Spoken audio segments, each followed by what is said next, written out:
Welcome to Mexico Matters, the CSIS podcast about how events occurring in Mexico can impact and, more importantly, matter in the United States.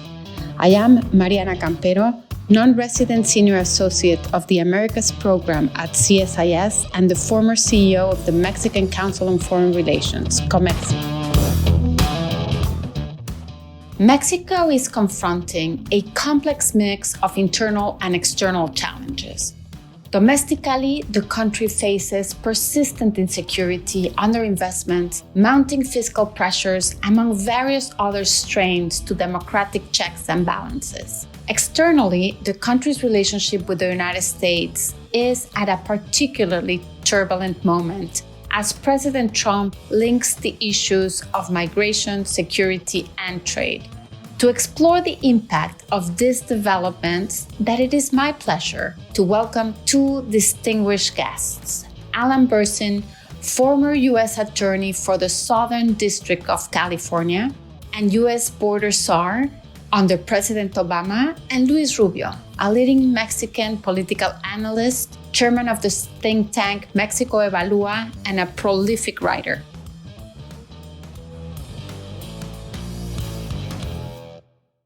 Luis, Alan, welcome to Mexico Matters. It's truly a pleasure to have you on the show today. Alan, welcome. Luis, welcome back. Thank you. Pleasure to be here. Pleasure, Mariana. Alan, let me start by asking you about the current state of the U.S.-Mexican border. It is true that President Trump has actually succeeded in bringing border crossings almost to a halt. Detected illegal crossings in March of this year were only 7,000, while last year were close to 140,000. This is what Americans really voted for. And it is fair to say that Trump has actually delivered on this promise. As someone who has been at the very forefront of this issue for so many years, what are your thoughts? So first, Mariana, we should divide the migration situation into two parts. The first is what's actually happening at the U.S.-Mexican border, and the second is what is the internal deportation program that is being followed by the administration. With regard to the border, from Matamoros to San Diego and Tijuana to Brownsville, the situation is actually remarkable. Encounters at the border are down 95%, and the passage through the Darien Gap that last year saw 520,000 people en route to the United States and Mexico through Panama is down 99+%. So regardless of how you feel about the Trump administration, with regard to the border situation, it's a remarkable achievement. It's something that we have not seen ever, frankly, in the context of U.S.-Mexico work, so to speak, at the border. It's a whole of government action, which is unprecedented in the United States. And I think the situation is, as I say, unprecedented and remarkable at the border. The one issue that I would point to is that if you look at the Trump DHS publication this week on the status at the border, what does not come out, typical, I think, of the administration, is that it does not recognize the role that Mexico has played in producing this result. I think it's fair to say that the large impact of Mexican enforcement has been the decisive factor. And this is the time, I think, therefore, for the United States and Mexico to develop a genuine partnership with regard to migration management and joint border management.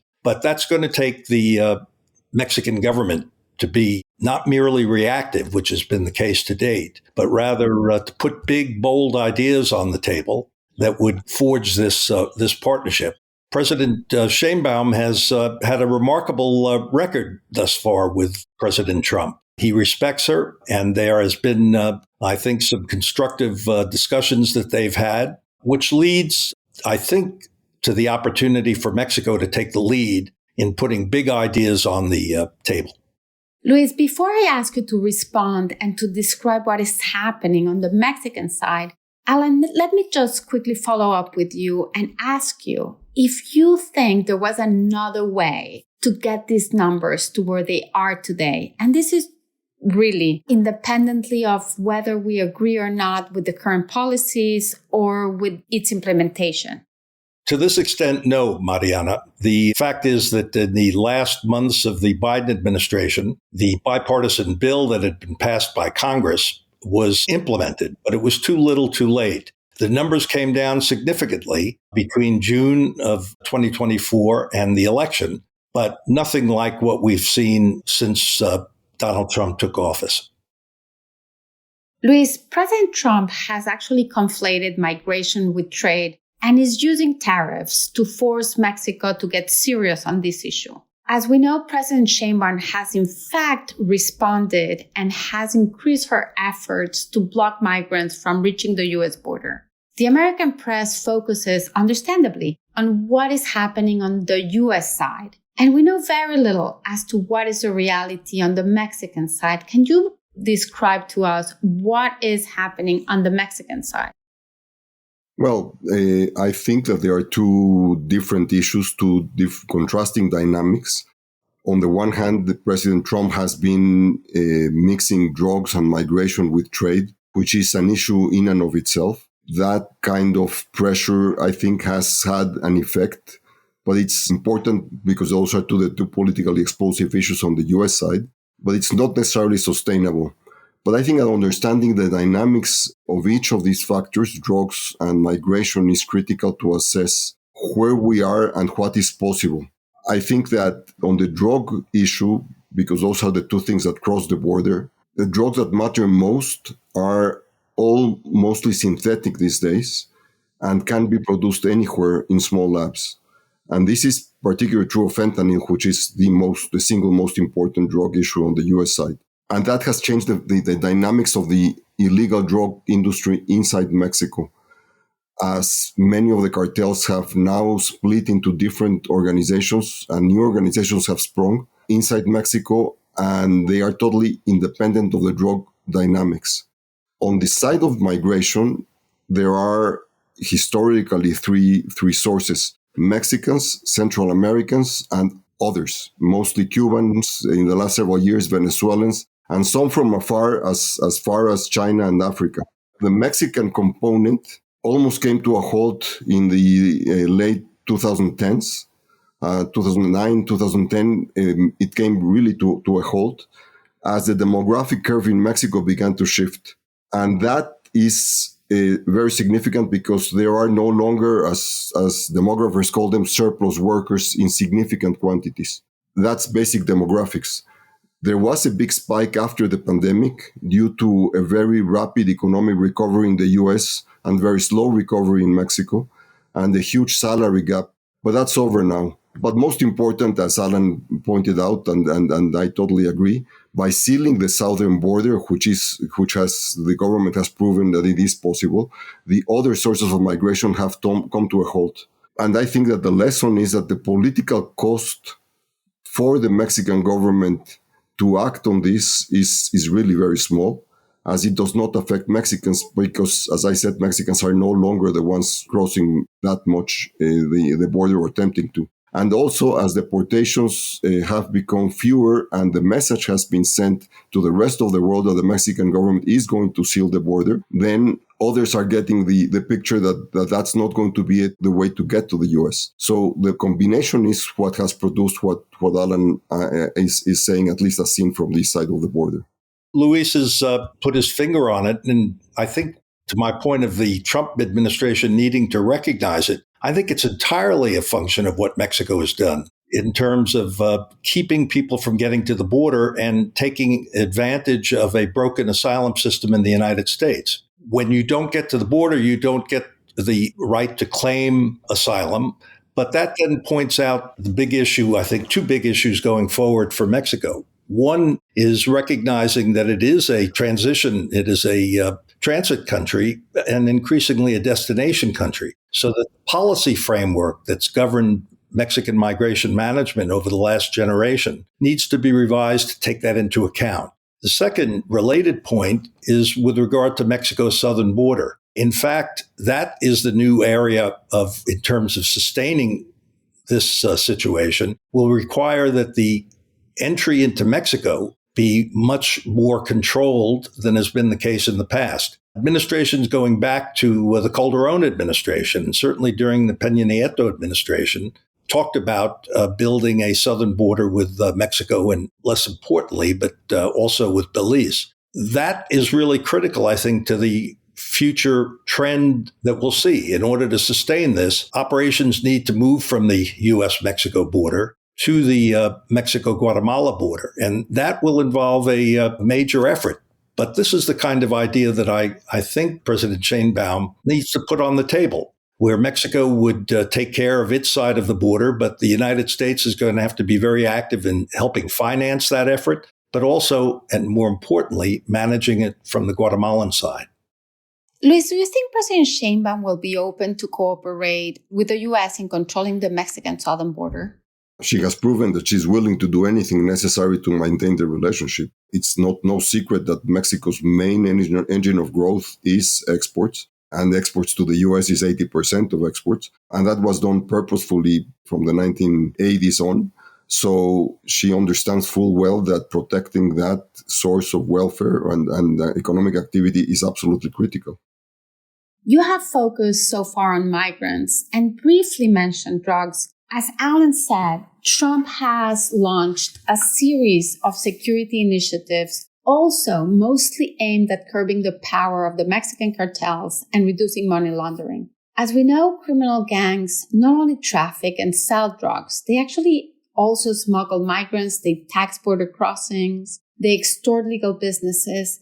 So Mexico cannot win this fight alone either. And unilaterally, President Trump has designated cartels as terrorist organizations. Do you think, will this designation help President Trump fulfill his other campaign promise, that is of reducing the flows of fentanyl? Or as Luis just mentioned, because we're dealing with a problem of synthetic drugs, which can easily be produced anywhere, this will not be very effective. What are your thoughts?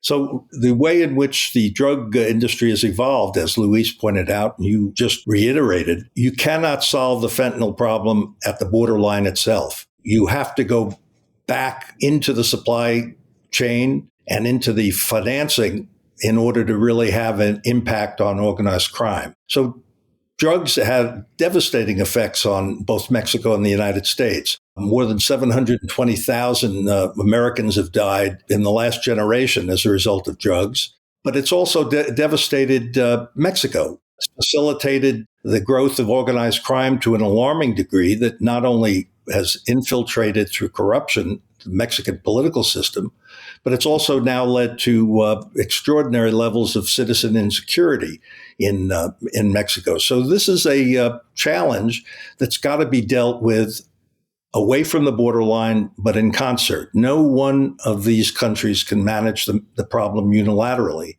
With regard to the terrorist designation, I think that's been an important step. No one can deny, given the violence that's taken place in both countries as a result of organized crime, but particularly in Mexico, you've got to recognize the impact that it's had on the society. Now, they've got. And I also think that President Sheinbaum, again, in keeping with this idea of being proactive, should actually join in that designation so long as there are safeguards against unilateral U.S. intervention in Mexican affairs and that legitimate businesses are not adversely impacted. Looking at the last generation, I think it's fair, notwithstanding the costs imposed on the United States, that the war on terror essentially was won. While the war on drugs declared decades ago during the Nixon administration has been an utter and complete failure in terms of stopping the flow of drugs or curtailing the growth of organized crime in either of the two countries, particularly in Mexico. So if those assurances can be negotiated by President Sheinbaum, which I believe is not far-fetched, this would have an impact because the way in which the war on terror was won was basically in interdicting terrorist finance. And until the United States and Mexico cooperate on money laundering and on the financing of these cartels, they will not be dealt with, nor will the fentanyl problem be solved. But it was a remarkable series of accomplishments in ending terrorist financing And that is where I think the focus needs to be now in the U.S.-Mexico bilateral effort. Luis, fentanyl precursors come mostly from China into Mexico. And there are serious reports explaining how Chinese money laundering organizations also operate in helping Mexican cartels launder millions of dollars. How do you see Mexico cooperating with the U.S. in tackling these two critical issues, given that the U.S. has designated cartels as terrorist organizations? I don't know that there has been a significant change or shift in policy regarding money laundering. The problem with organized crime is that they always find new ways to get into the picture. Some of these precursors, this is many years ago, but some of these precursors came through the U.S. inbound, through Long Beach, California, inbound to Mexico, so nobody caught them. When both sides realized that it was coming that way, it was very easy to catch them. But those things are dynamic today. Most of them apparently come through the port of Manzanillo in Mexico. So this is something that changes all the time.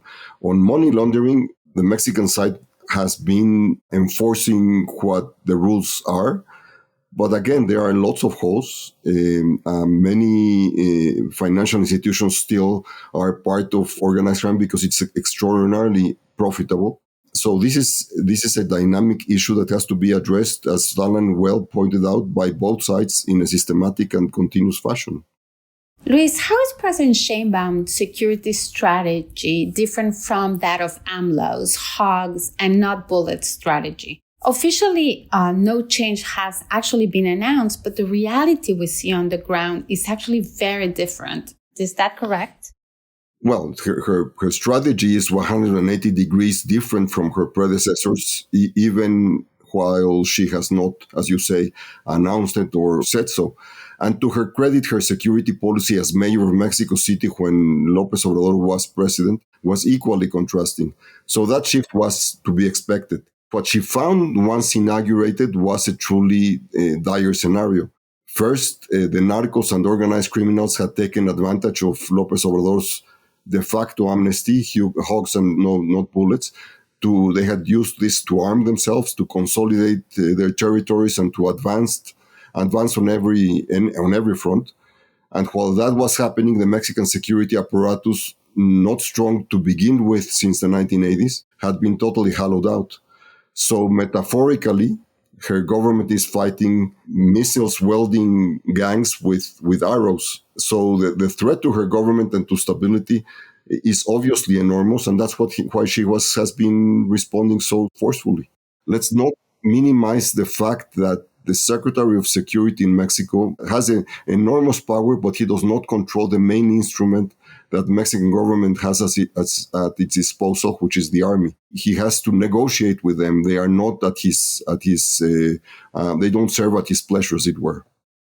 That is a very interesting point, which I would like to come back to, Luis. But first, let me ask Alan to speak a little bit about something else you mentioned, weapons, and the Mexican government having to fight with arrows against narcos armed with really sophisticated weaponry that is actually coming from the United States mostly. Will the terrorist designation, Alan, be useful in curbing the sale of these weapons?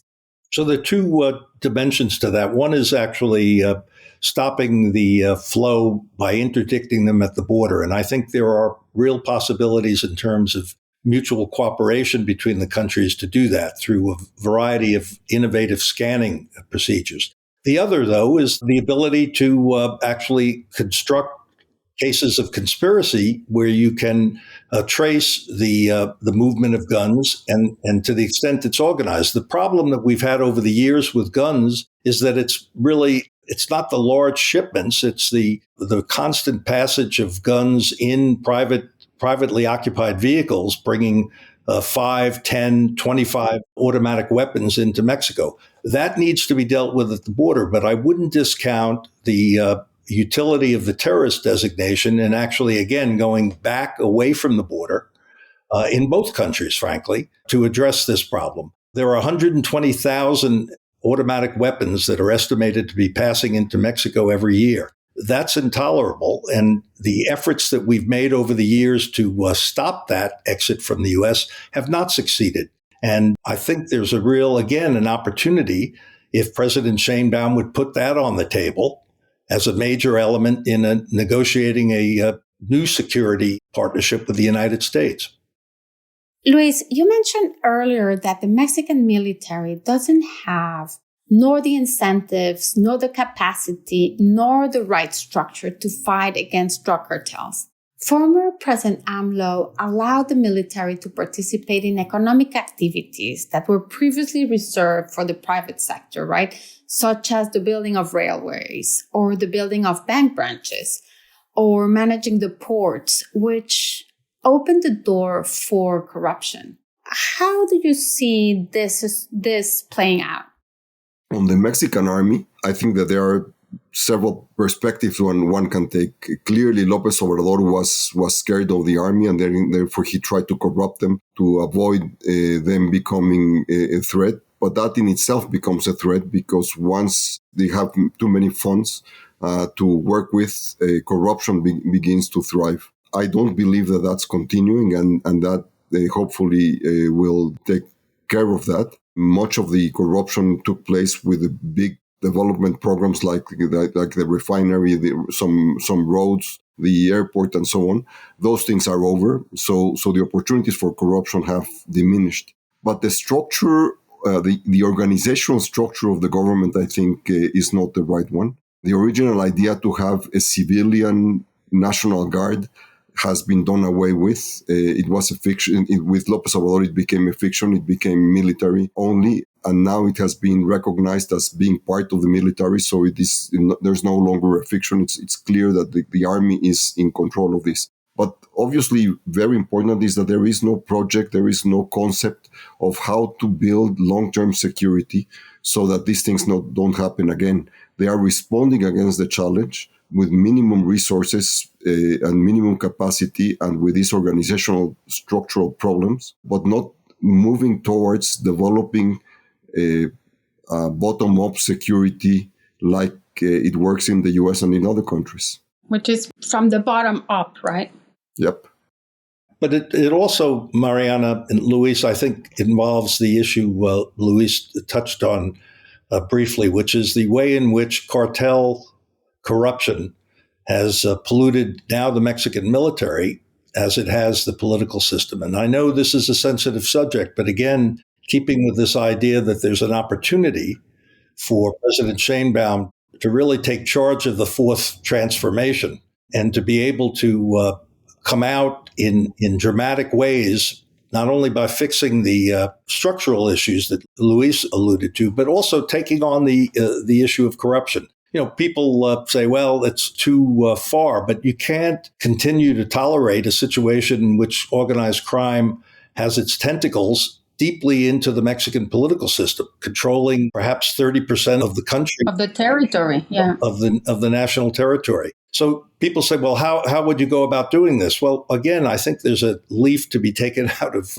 Trump's book, which is you have to get Mexico's house in order, but that requires a fresh start. And the fresh start is basically to give a blanket amnesty up to the date of declaring a new policy that says, look, we're not interested in the past, but from this day on, whether it's part of a Mexican designation of cartels as terrorist organizations, but from this point on, you will be held to account for entering into a corrupt arrangement with cartels. Look to the future on this and provide the opportunity for a fresh start. Look, corruption is endemic in most societies, including the United States, but it's taken a degree of control over the Mexican political system that is really a threat to the further development of Mexico as one of the leading economic powers in the world. And I think there's an opportunity again with bold action to start getting Mexico's house in order in that respect. Luis, do you think we will be capable of taking this opportunity? There are two answers to that. One is that the capacity to do so is very limited, and there's no program that I know of or no commitment to that I know of or perceive to build capacity. So as Alan well points out, as long as the beneficiaries of the status quo are in charge, then they don't want to change anything, and then it becomes a vicious circle. But that it's possible, of course it's possible, and if with the right incentives and the right circumstances, this could actually happen. And I think that one of the few advantages of the contentious relationship that we have these days with the US, I think it's an open opportunity for that to happen, but it would have to be pointed and with the right incentives and with certainty that would settle and address the problem once and for all. But let's not underestimate the enormous complexity of establishing what Alan proposes, which is let's look to the future. You have to be able to enforce that whatever happened in the past no longer happens. There's an issue of the egg and the hen, what comes first. And as in many countries that have successfully implemented amnesty programs for criminal organizations, they have also relied on mechanisms for accountability and reconciliation. In a country like Mexico, where tens of thousands of people have actually disappeared or are totally unaccounted for, I guess turning the page and just try to look to the future will be pretty hard. Let me now move this conversation to something not more optimistic, but maybe less gruesome. And that is tariffs. As Luis said, Mexico depends on the US for 85% of its exports. And President Trump just imposed 25% tariffs on Mexican goods, but only to the ones that do not comply with USMCA, in addition to tariffs on steel and aluminum, and also some on autos and auto parts. Luis, do we know what percentage of Mexican exports do not comply with USMCA? Well, the number that has been used frequently is 50%, but that's a deceptive number because a good part of the trade that takes place between the two countries was tax-free, duty-free. So many of those companies exporting didn't need to obtain USMCA qualifying certificate. So that's going to happen. Beer, for instance, entered duty-free. So that's a huge export. They are certainly going to get or already got the certificate because they didn't have to do it. So that part of the trade of trade is going to be addressed immediately, and it'll enter duty-free or with whatever tariff President Trump decides to impose. And then there's the tariff that guided the rest, the non-USMCA compliant part of trade was 2.5%. So many companies that couldn't qualify and didn't want to qualify under USMCA paid 2.5%. Now that has gone up to 10% and in some cases 25%. So those people who know about this say that the true number that does not qualify is about 30%. Once and everything else is stripped from these certificates that make a company qualify. And is there a consensus, Luis, as to what impact will this have on Mexico's GDP? I think that there are two answers to that. One is that Mexico purposefully built its industry and its export capacity to address the U.S. And if you look at the graphs, Mexico's economic growth is tied to U.S. industrial growth. And it's not by happenstance. It was purposefully thought so by both sides, by the American government when NAFTA was conceived, and by Mexico. So the main point here is, I think, whether NAFTA or USMCA today or whatever comes after will be complied with by both sides. Mexico has been violating USMCA in the last several years on their several things, but the tariffs obviously destroy everything because the whole point of USMCA and NAFTA before was to introduce absolute certainty that the relationship would work in the economic arena. So this is what's at stake. Mexico's GDP is going to be affected to the extent that the exports are affected.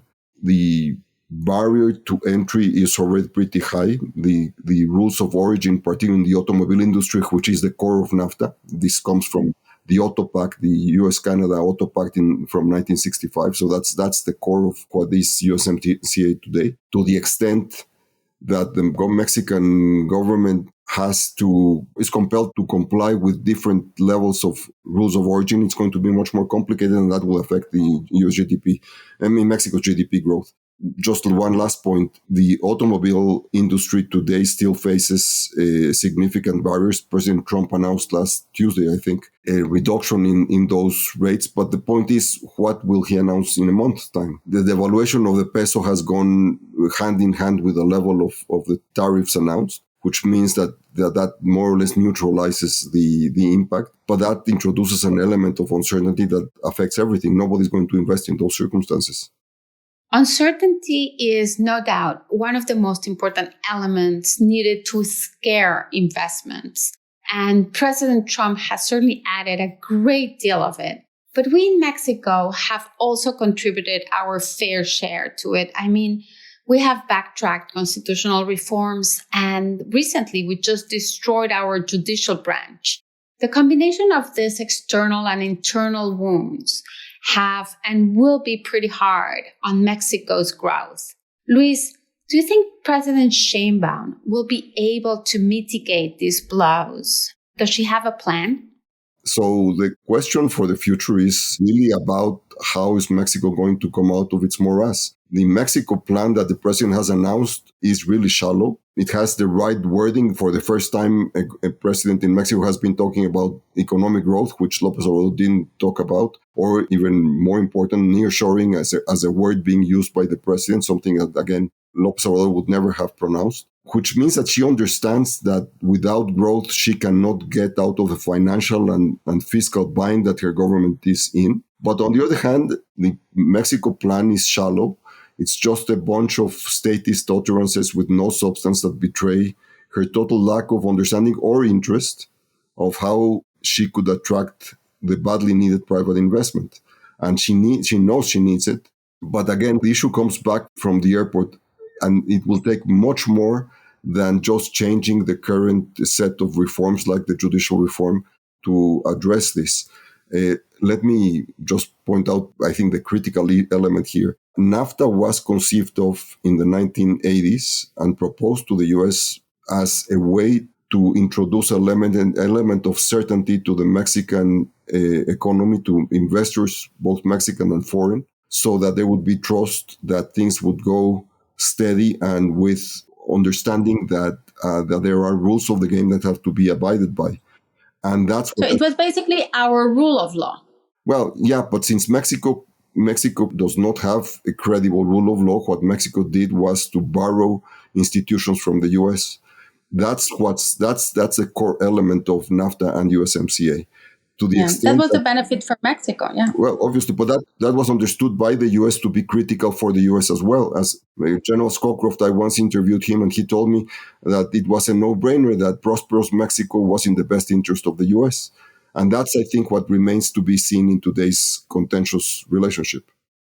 Mariana, let me pick up on that last point, because you've been understandably focused on the impact of this uncertain time on Mexico's economy. The fact of the matter is that Mexico, consistent with Luis's interview with General Scowcroft, is absolutely essential to the American economy, particularly now with the splintering of geopolitically between the United States and China. Mexico becomes absolutely essential, and we shouldn't forget that Trump, while bashing NAFTA in the 2016 election, actually precipitated the renegotiation of the TMAC USMCA.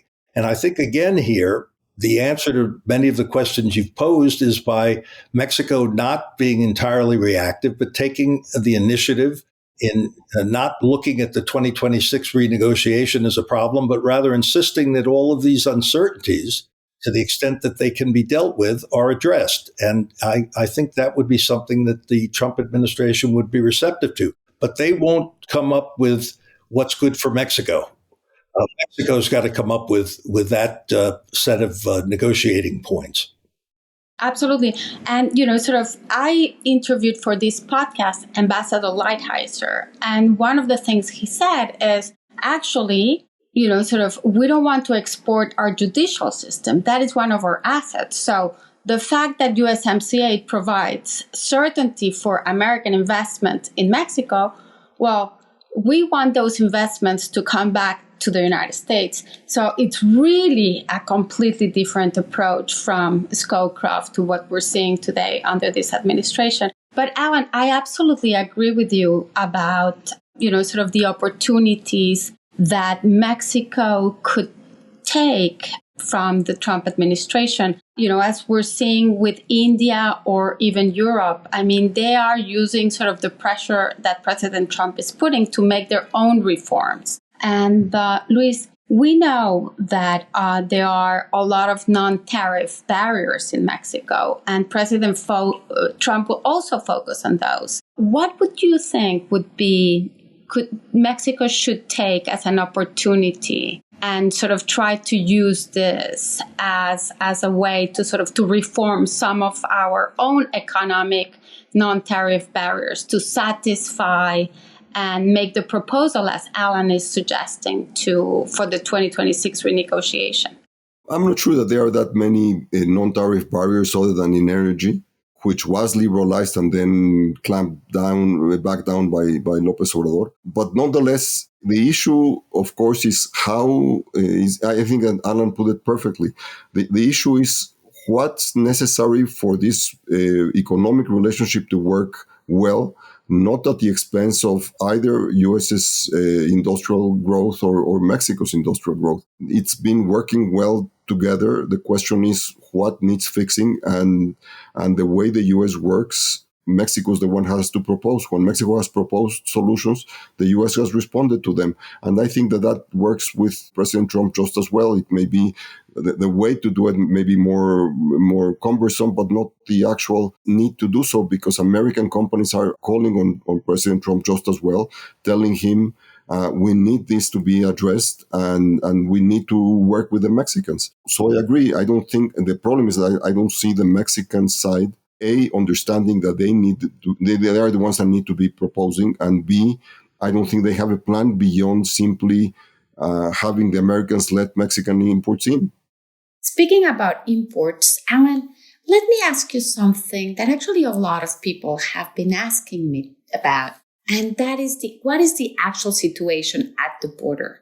I assume that now that we have tariffs on many Mexican imports, the operational landscape of the border has actually changed. I assume there's an increased administrative burden as officers now have to process a much higher volume of goods, which used to be duty-free. How is it working? So there's a lot of scrambling going on at Customs and Border Protection, which is not new to the agency. Whenever changes are implemented, it inevitably takes time to develop the new policies, the new protocols, the new inspection procedures. Trade as is continues while that's being done. And given the uncertainty in both the extent of the tariffs and the way in which they'll be implemented, this is a period of definitely some confusion, but this is a temporary situation. CBP, Customs and Border Protection, will develop the capacity to implement those policies when they are fully established. So I don't see any current impact of this transitional stage. Some delays here and there, but for the most part, trade is continuing. But there will be changes. My point currently through this podcast, Mariana, is that the Mexican government should not let that be a unilateral set of determinations by the U.S. government. That, as Luis pointed out, when Mexico makes proposals, they're responded to. And I think in developing a genuine bilateral border management policy, this is very, very feasible with regard to everything from keeping China from using USMCA as a backdoor into North America to developing unified cargo processing to the next level, where Mexican and U.S. border management officials actually work in tandem to process this, both before the goods get to the border through data exchange, but also in terms of joint inspections. This is an area that could lead to great breakthroughs in terms of expediting lawful traffic between Mexico and the United States. A vast expansion of preclearance, for example, is something that has been on the table for a number of years, but I think now is in a position to be implemented. But it takes, again, Mexico to put this on the table as something that's of interest to the Mexican economy and the Mexican people. Alan, you mentioned China and how the U.S. is actually concerned about how China is using Mexico as a backdoor. How do you think Mexico could be proactive in such an important and sensitive area? So President Sheinbaum has responded directly to that by indicating that Mexico would impose similar tariffs on Chinese goods that would be affected. This then requires operationally intelligence exchange, data exchange, making the supply chains visible in ways that they have not been during the last phase of globalization. But going forward, knowing what's in the supply chain, both in terms of validating Mexican, Chinese, and other investments in Mexico, but also dealing with the issue of Chinese precursors, for example, but also critically, I think, the idea of managing this jointly from the outset in ways that would enhance the geopolitical position of North America, which is critical to both Mexico and the United States. We're coming at the end of this podcast, but before we go, let me ask you, Luis, to speak a bit about Claudia Sheinbaum's popularity, which has actually soared as high as 85% recently, in part because of how she has handled her relationship with President Trump. Yet, she also faces a series of internal challenges, and she has been unable to consolidate support within her own party. She also has been either unable or unwilling to distance herself from AMLO, but at the same time, she faces a slowing economy. She has very little fiscal flexibility and the many other challenges that we just discussed. Will she pull it off? First, I don't think that her popularity stems mostly from her relationship with Trump. I think it stems mostly from the enormously popular spending programs that have created a new middle class, a new lower middle class in Mexico as a result, with high capacity to consume. Second, I don't see her in the least interested in breaking away from President López Obrador. But having said that, my sense is that she does want to fix the problem because she understands that it is a fundamental problem, and that might create an opportunity. As of today, I don't think that she sees this as a lever to transform her government or Mexico. But the necessity will, I think, create the circumstances. If she sees the challenge coming from the U.S. as the opportunity, she'll do so. But at this point, I think she's mostly responding rather than creating new opportunities. Alan, are you optimistic?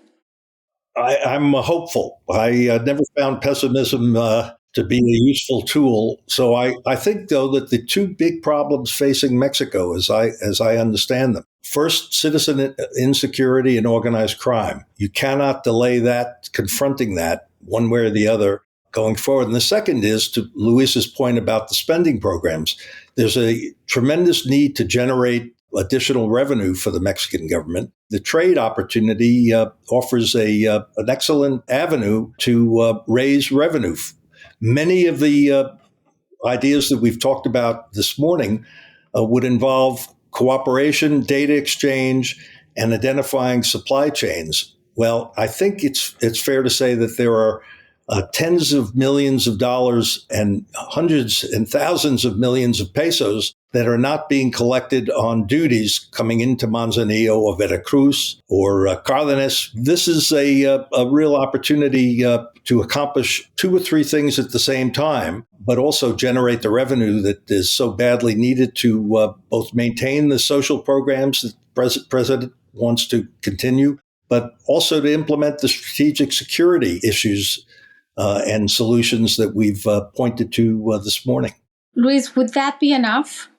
Well, that would certainly be enough, but from getting from here to there, it requires enormous commitment, enormous willingness to act, and above all, an understanding of why that's so important and so critical.